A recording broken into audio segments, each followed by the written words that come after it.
早前呢個希餘生殖醫學中心咧，佢係提供一個人工受孕服務嘅一個中心嚟嘅，就被揭發咧係送去檢測嘅一啲胚胎活檢組織樣本咧出現調亂啊，9個有8個咧都係唔屬於個案嘅父母嘅。咁其後嘅調查進展呢，就話睇到咧懷疑涉事嘅一個馬來西亞籍嘅員工咧抽取樣本嘅時候咧懷疑出錯啊，咁啊以即係講大話啦去掩蓋失誤，咁就話佢即係已經離開咗香港啦。咁警方亦都將案件咧係列咗一個嘅詐騙案去處理，通緝相關嘅人士。有議員就關注到啦，喺一啲嘅即係監管上面，現行嘅制度上面係咪有一啲嘅監管漏洞咧？咁都請嚟嘉賓同我哋傾下。立法會議員林琳，早晨。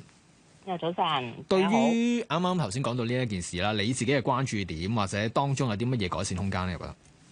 我諗今次事件本身都係一個不幸同埋一個特別嘅事件啦。咁最主要關注點都係睇翻整體嘅流程，似乎咧都有一啲地方咧都有改善嘅空間嘅。咁上個禮拜咁我就同蘇兆聰議員啦、兩位啦、蘇兆聰律師啦，咁我哋兩位咧都就住呢件事件咧，就睇下中間有啲乜嘢可以去改動啦，去睇下改善啦。咁見到頭先你都有講啦，9個樣本入邊有成8個都出錯。咁其實喺取樣啊、標籤啊、外判化驗啊、運送啊呢啲咁嘅流程之間咧，其實係咪有啲地方可以做得更加好啲嘅咧？咁都係一個其中我哋比較關注嘅地方啦。其中因為你哋都關注到嗰啲現行嗰啲胚胎活檢樣本嗰個監管究竟係點啦？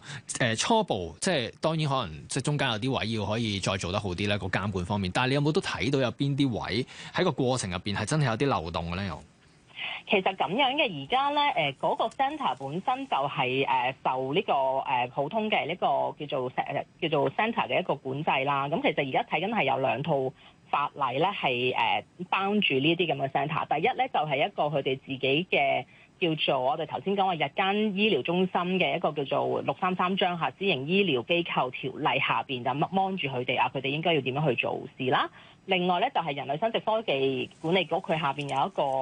實務守則嘅，咁佢哋就要去睇住呢2件事。咁但係咧我哋研究員咧就發覺，似乎佢哋某啲成個流程入邊，某一啲部分咧就屬於我頭先講 A 嘅法例去管制住，某一啲部分咧就屬於 B 嘅法例管制住。咁其實呢2樣嘢咧，佢哋重疊嚟去睇嘅時候咧，有可能咧中間咧就會有一個空隙，或者甚至乎中間會有一啲唔係太清晰嘅地方。咁你見到今次事件出現咗之後咧，嗰個 centre 佢哋自己咧都好似搞唔清楚狀況，好奇怪嘅。佢以佢自己作為633章咧，佢應該係即刻通報俾衛生署，但係佢自己又通報咗俾人類生殖科技管理局，但就冇通報俾衛生署嘅。咁似乎咧而家現行佢哋自己 centre 咧都究竟係內部嘅程序嘅問題啊，定係其實業界都唔係太 familiar with if 出咗事嘅話，我應該通報俾邊一個先，或者邊一個後，定係成件事點樣去做咧？似乎個指引嗰度咧就冇清晰咁樣講明嘅。我哋睇得到咧，其實入邊咧都有寫到咧，就話人類生殖科技管理局就話出現咗事情嘅時候咧，咁你哋應該咧係要盡快去通報，叫做 as soon as possible 啦。咁但係佢點樣寫咧？佢英文就 as soon as practicable 嘅。咁但係個問題係乜嘢叫做 as soon as practicable 咧？咁今次事件咧都用咗頗耐嘅時間去佢哋兩方面去，即係佢同自己嗰個檢驗中心嗰度互相做一啲檢測完之後先至去通報。咁呢一方面我諗對公眾嚟講就比較難接受啦嚇。今次佢其實係隔咗幾耐先至通報去人類生殖科技管理局，又隔咗幾耐去到衛生署中間係即係其實係咪頭先你所講啊？係咪真係按住實際嘅情況嚟講，算係最快咧？你自己睇到有？我諗咁樣啦，佢哋可能而家就咁睇咧，就應該似乎係佢哋諗住查清楚件事先至再去通報嘅。但係我諗呢一啲類型嘅一啲叫做醫療事故啦，咁或者係醫療嘅一啲意外啦。作為用家嚟講咧，尤其是你講緊胚胎配對，最尾你可能活檢樣本你檢完之後冇問題嘅，你就可能將你覺得冇問題嗰個配子擺落去你自己個 body 度就會嚟做 BB 嘅。咁呢一方面個準確性各方面咧，大家係會好 concern 嘅。咁如果係咁嘅情況之下咧，我相信對用家嚟講，對市民嚟講係需要希望有任何事情發生，就應該要即刻話俾公眾聽，停咗相關嘅一啲服務先。相關嘅服務係啲乜嘢咧？你見到咧，今次人類生殖科技管理局其實佢知道咗之後反應好快，咁漏夜開咗個記招，咁之後就停晒佢所有牌，剩翻啲乜嘢牌咧？淨係儲存嗰 part 嘅啫。所有一啲叫做佢可以抽取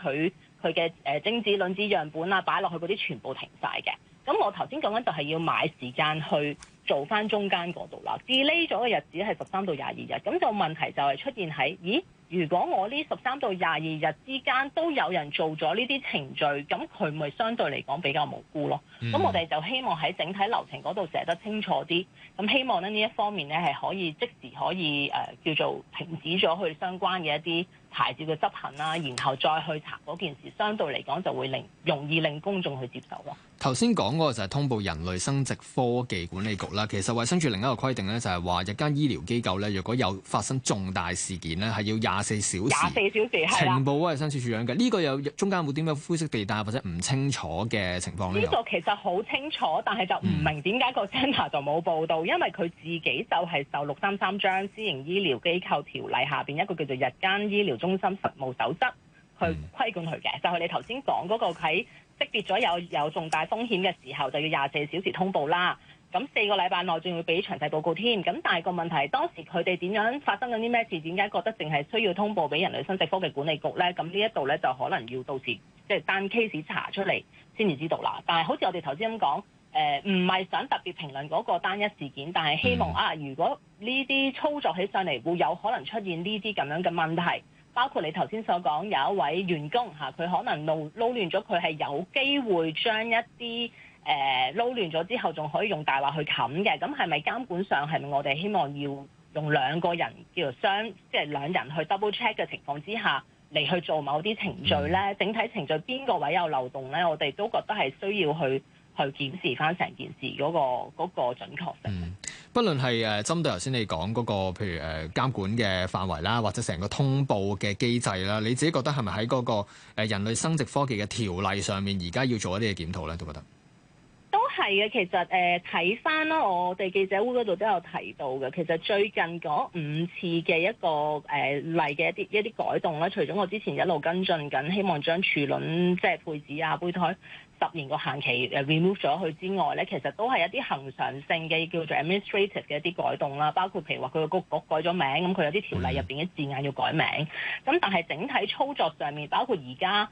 科技都發達咗好多啦，我哋都希望見到，其實我哋同時間人類生殖科技管理局入邊有非常之多嘅專家嘅，佢哋應該都係好清楚而家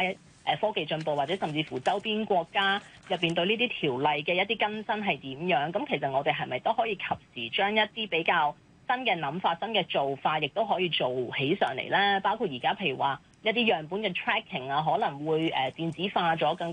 更加 advanced 啊，或者甚至乎邊個 handle 完，其實記錄得非常清楚啊。咁我哋就唔使嘥太多時間去做一啲文書上面嘅 tracking 啊。會唔會有呢啲方面嘅嘢係可以優化？我覺得都係一個可以考慮去點樣優化嘅範疇入邊咯。半分鐘到啫，暫時下一步啦，短期內會有啲咩跟進工作咧？我都係要繼續跟進啦，因為 case 就未查完，咁但係始終我諗任何法例有可以更新嘅地方咧，我哋立法會都會積極去跟進嘅，包括呢一方面始終都係民生嘅事項啦。咁我同蘇少聰議員都會繼續詳細睇翻個條例，希望佢繼續俾啲建議，同翻業界去傾一傾，睇有啲咩地方可以再去改進咯。好啊，唔該晒林琳。